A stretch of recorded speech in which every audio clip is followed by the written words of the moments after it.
E aí pessoal do YouTube, beleza? Hoje eu, Alex Martioli, tô aqui fazendo uma Tigo 7, ó, zerinha na caixa. A gente vai fazer o PPF aqui desse Black Piano aqui do painel e da parte externa dela também. Na Tigo 0 km, quando chega assim, também é muito legal estar colocando um kit aqui de PPF aqui para fazer a proteção na soleira, para que quando a pessoa vai entrar, não passa o pé aqui, ó, e não acaba riscando, igual esse carro é 0 e tem já essa marquinha aqui, ó. Isso aqui é uma sujeira, ó, ela sai. Isso aqui é sapato, acabou passando algum sapato e fez isso aqui.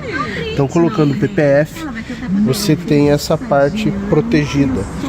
Além disso, o PPF também, ele vai nas 4 portas aqui, nessa parte aqui onde eu tô passando o dedo aqui, ó, e faz com que tenha uma proteção para aquele cantinho. Quando você abre a porta e ela bate em alguma coisa, isso evita que ele marque aqui.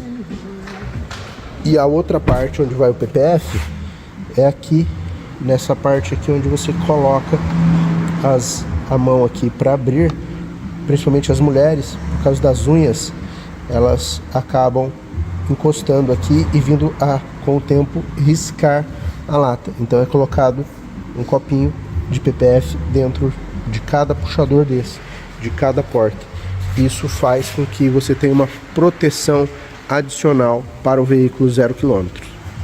Onde tem o Black Piano, para que não fique riscando, porque o Black ele é muito bonito, porém ele risca com uma facilidade tremenda.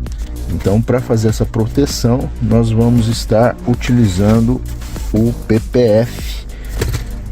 Esse PPF já vem pronto, moldado certinho no modelo do carro, e isso facilita para que não tenha que ser feito nenhum recorte em cima do painel.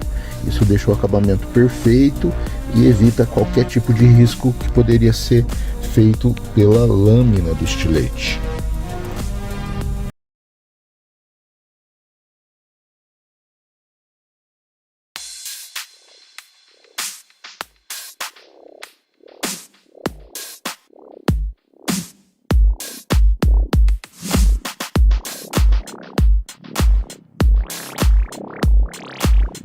E aí pessoal do YouTube, beleza?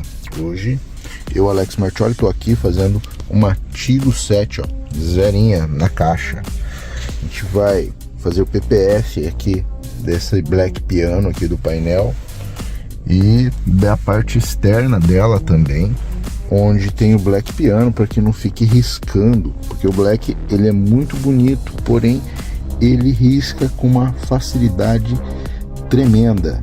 Então, para fazer essa proteção, nós vamos estar utilizando o PPF. Esse PPF já vem pronto, moldado certinho no modelo do carro, e isso facilita para que não tenha que ser feito nenhum recorte em cima do painel. Isso deixa o acabamento perfeito e evita qualquer tipo de risco que poderia ser feito pela lâmina do estilete.